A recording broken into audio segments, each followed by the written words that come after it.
এতিয়া আমাৰ next question number 8.2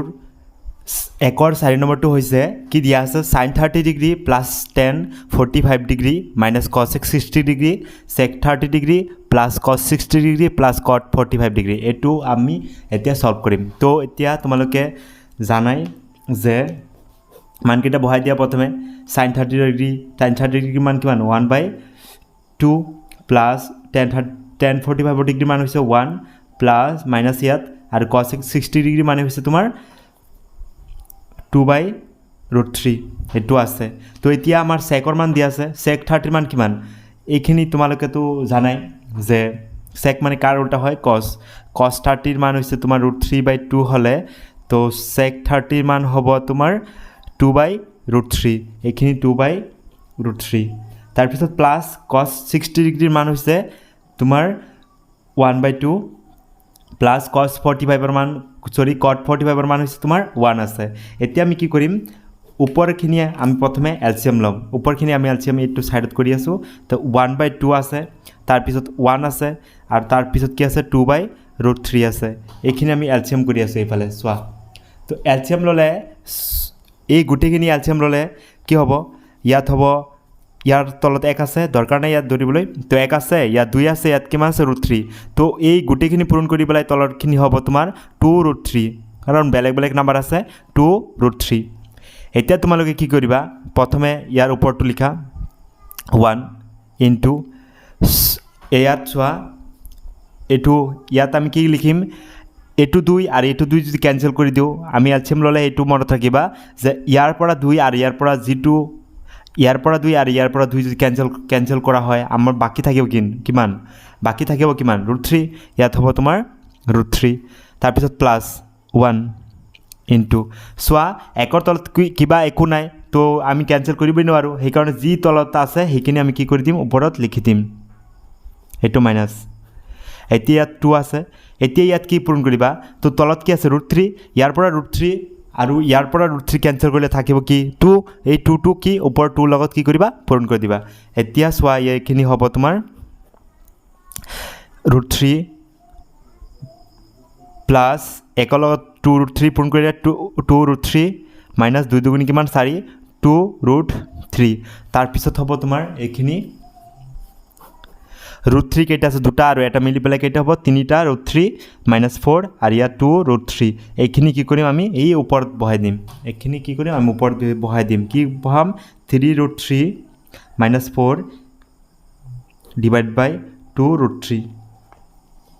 এতিয়া আমি তলৰটো কি কৰিব লাগিব তলৰটো এলসিয়াম কৰিম এতিয়া তলৰখিনি আমি কৰি আছো এতিয়া তলৰখিনি চোৱা এই তিনিটা আমি এলসিয়াম কৰিম এলসিয়াম 2√3 প্লাস 1/2 প্লাস 1 ইয়াত চোৱা এই তিনিটা পদৰ ভিতৰত বেলেগ বেলেগ নাম্বাৰ আছে সো এইখিনি তলৰখিনি আমি কি কৰিম তিনিটা পদ যদি আমি এলসিয়াম কৰিব লাগে তিনিটা কি কৰিবা জয়েন কৰিলে তলৰ সংখ্যা কেইটা কি কৰিব লাগে পূৰণ কৰিব লাগে 2 ৰ লগত √3 পূৰণ কৰিলে 2√3 কাৰণ বেলেগ বেলেগ নাম্বাৰ আছে এই কাৰণে পূৰণ কৰি দি আছো এতিয়া আমি ওপৰত চোৱা 2 ৰ লগত কি পূৰণ কৰিবা চোৱা ইয়াৰ √3 আৰু ইয়াৰ √3 ক্যান্সেল কৰিলে থাকিব কি 2 ইয়াৰ 2 হ'ব প্লাস ইয়াত ওপৰত কি আছে 1 আছে এতিয়া ইয়াৰ লগত কি কৰিবা চোৱা ইয়াৰ পৰা 2 আৰু ইয়াৰ পৰা 2 ক্যান্সেল জিটো সংখ্যা লিখি আছে তাৰ তলৰ সংখ্যাটো চোৱা তলৰ সংখ্যাটো 2 আছে এই ইয়াৰ 2 আৰু ইয়াৰ 2 ক্যান্সেল কৰিলে থাকিব কি √3 সেই কাৰণে ইয়াত কি কৰিবা √3 আৰু প্লাস এটো 1 ইয়াৰ তলতে একো নাই মানে ইয়াত একো নাই মানে ইয়াৰ পৰা ক্যান্সেল নহয় যি আছে তাকে লিখি দিয়া এতিয়া চোৱা 2 দুগুণ কিমান 4 তাৰ পিছত একৰ লগত √3 পূৰণ কৰিলে √3 প্লাস একৰ লগত 2√3 পূৰণ কৰিলে কিমান হ'ব 2√3 আৰু তলত হ'ব 2√3 এতিয়া চোৱা কি কৰিম 4 প্লাস √3 দুটা আৰু এটা মিলি পেলাই কেইটা হ'ব তিনিটা √3 এটো হ'ব 2√3 এতিয়া এইখিনি বস্তু আমি ক'ত লিখি দিম তাত লিখি দিম 4 প্লাস 3√3 ডিভাইডেড বাই 2√3 এইখিনি আমি হৈ গল এতিয়া এইখিনি আমাৰ ইয়াত পাতিলো এতিয়া তোমালোকে কি কৰিবা সোৱা এটো a b c d এটা ফৰ্মুলা আছিল a b c d তেনেকে যদি থাকে a আৰু b তেনেকে লিখিবা আৰু c d2 এইটো ডিভাইড 2 উঠাই দিলে d2 ওপৰ যাব আৰু c2 কি যাব তলত যাব এতিয়া সোৱা a b c d প্ৰথমে a আৰু b টো লিখা 3/√3 3√3 -4 ডিভাইডেড বাই 2√3 এইটো এ আৰু বি লিখিলোঁ এতিয়া চি আৰু ডি যদি এইটো ডিভাইড উঠাই দি পেলাই যদি পূৰণত লিখোঁ তেতিয়া ডিটো ক'ত যাব ওপৰত যাব এইটো ডিটো ক'ত আছে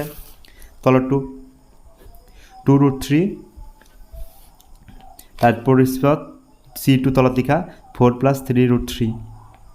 এতিয়া চোৱা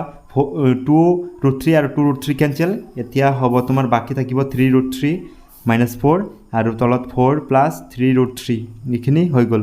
এতিয়া চোৱা আমাৰ কি কৰিম এইখিনি পাই গৈছোঁ এতিয়া আমাৰ এনসাৰটো এতিয়াও হোৱা নাই কাৰণ তলত কি আছে অপৰিমেয় সংখ্যা আছে তো তোমালোকে এতিয়া হৰ পৰিমেয় কৰিব লাগিব হৰ পৰিমেয় মানে হৈছে সেম সংখ্যাটো থাকিব কিন্তু ইয়াত প্লাস থাকিলে কি কৰিবা ওপৰ তলে মাইনাস কৰিবা সেম এইটোই 4 এইটো প্লাস আছে ইয়াত মাইনাস দিবা 3√3 ইয়াতো সেম এইটো সংখ্যা যদি ইয়াত লিখিছা ওপৰতে কি লিখিবা এইটোই সেম 3√3 এতিয়া আমি কি কৰিম এতিয়া চোৱা এইটো ফৰ্মুলা এটা আছিল এইটো a দ্বাৰা প্লাস b আৰু এইটো দ্বাৰা a এইটো কি -b same a b a মানে 4 আৰু b মানে 3√3 তেতিয়া a + b a - b equal কি আছিল a² - b² এতিয়া a² - b² a ঠাইত আছে 4 a² আৰু b ঠাইত কি আছে 3√3 এইখিনি b² এতিয়া চোৱা ওপৰখিনি চোৱা 3√3 - 4 আৰু 4 - 3√3 এইটো বেলেগ নাম্বাৰ আছে এতিয়া কি কৰিম প্ৰথম পদৰ প্ৰথমটো দি পেলাই প্ৰথম এইটো পূৰণ কৰিম 3√3 দি মানে এইটো দি পেলাই এইখিনি পূৰণ কৰিম প্ৰথমে তাৰপিছত কি প্ৰথম পদৰ সেকেন্ডটো আছে নহয় -4 এইটো দি আকৌ কি কৰিম তাক পূৰণ কৰি দিম দুবাৰ হৈ গ'ল এইখিনি সো এতিয়া হ'ব আমাৰ ওপৰখিনি কি কৰিবা এতিয়া তলত 4² মানে কিমান 16 মানে এইখিনি চোৱা এইখিনি যদি আমি ভাঙি দিওঁ 3√3 যদি ভাঙি দিওঁ এতিয়া এইটো কি হ'ব 3 ৰ ওপৰতো স্কয়াৰ আছে আৰু √3 ৰ ওপৰত কি আছে স্কয়াৰ আছে এইটো দুটা মানে সংখ্যা পূৰণত আছে এতিয়া হ'ব 3² কিমান 3² মানে হৈছে 9 আৰু স্কয়াৰ ৰুট কেনসেল কৰিলে কিমান হ'ব স্কয়াৰ ৰুট কেনসেল কৰিলে 3 হ'ব 9 3 গুণ কিমান 27 এইটো তোমালোকে 27 লিখিবা ইয়াত আৰু ওপৰত চোৱা এই সংখ্যাটো এবাৰ এইটো লগত পূৰণ হ'ব এই সংখ্যাটো এবাৰ এইটো লগত পূৰণ হ'ব চোৱা প্ৰথমটো এইটো ৰুটৰ ভিতৰত আছে এইটোতো ৰুটৰ ভিতৰত নাই ৰুটৰ ভিতৰৰ থাকিলে ৰুটৰ ভিতৰত পূৰণ হ'ব ৰুটৰ ভিতৰত নথকা কিটা লগত পূৰণ হ'ব এইটো চোৱা ৰুটৰ বাহিৰত আছে এইটো কি আছে ৰুট নাই এইটো বাহিৰত আছে ৰুট নাই মানে কি এইটো লগত এইটো পূৰণ হ'ব প্ৰথমে এই সংখ্যাটো এইটো লগত পূৰণ কৰিবা 3 4 গুণ কিমান 12√3 আছে √3 তাৰপিছত এইটো লগত এইটো পূৰণ কৰিলে চোৱা এইটো লগত যদি এইটো পূৰণ কৰি দিওঁ এইটো কি হ'ব ডাবল হ'ব তো ডাবল হ'লে এই মাত্ৰ তোমালোকে ওলাইছা কিমান 27 এইটো মাইনাস আছে 27 আৰু প্লাসে মাইনাসে মাইনাস এইখিনি হৈ গ'ল এতিয়া নেক্সট চোৱা এইটো মাইনাস 4 4 গুণ কিমান 16 আকৌ সেম এইটো লগত এইটো পূৰণ কৰা এইটো খতম হৈ গ'ল এইটো লগত এইটো পূৰণ কৰিলে এইটো হৈছে এতিয়া 4 আকৌ এইটো লগত পূৰণ কৰা মাইনাসে কি হ'ব প্লাস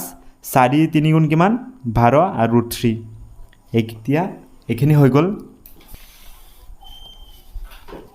সো এতিয়া চোৱা ওপৰখিনি কাম কৰি আছে তলত চোৱা 27 ৰ পৰা 16 গলে হ'ব -11 তো -11 হাতৰ পৰা 6 গলে 1 হ'ব 2 ৰ পৰা 1 গলে কিমান 1 কিন্তু ডাঙৰ সংখ্যাটোৰ আগত মাইনাস আছে সেই কাৰণে তোমালোকে মাইনাস লিখিবা তো চোৱা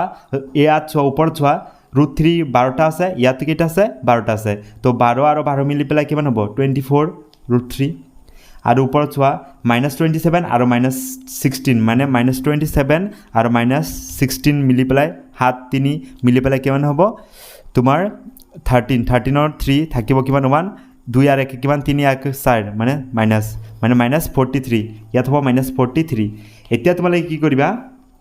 চোৱা -2 আমাৰ তলত নালাগে ওপৰত লৈ যোৱা এই মাইনাস কি হ'ব এইটো এই মাইনাস হ'ব প্লাস এইটো তলত 11 ৰাখি দিয়া 11 আৰু -2 ওপৰত উঠাই দিয়া তো ওপৰত উঠাই দিলে এইটো মাইনাস কি হ'ব প্লাস 2 43 আগত আহি যাব আৰু ইয়াৰ আগত কি আছে প্লাস আছে এইটো প্লাস আৰু এইটো মাইনাস এই -2 ওপৰ এইটো লগত পূৰণ হ'ব এইটো লগত পূৰণ হ'ব ইয়াৰ মাইনাসে ইয়াৰ প্লাস কি হ'ব মাইনাসে প্লাস কি হ'ব মাইনাস এই -2 পিছফালে লিখি দিয়া এইখিনি হৈছে আমাৰ এনসাৰ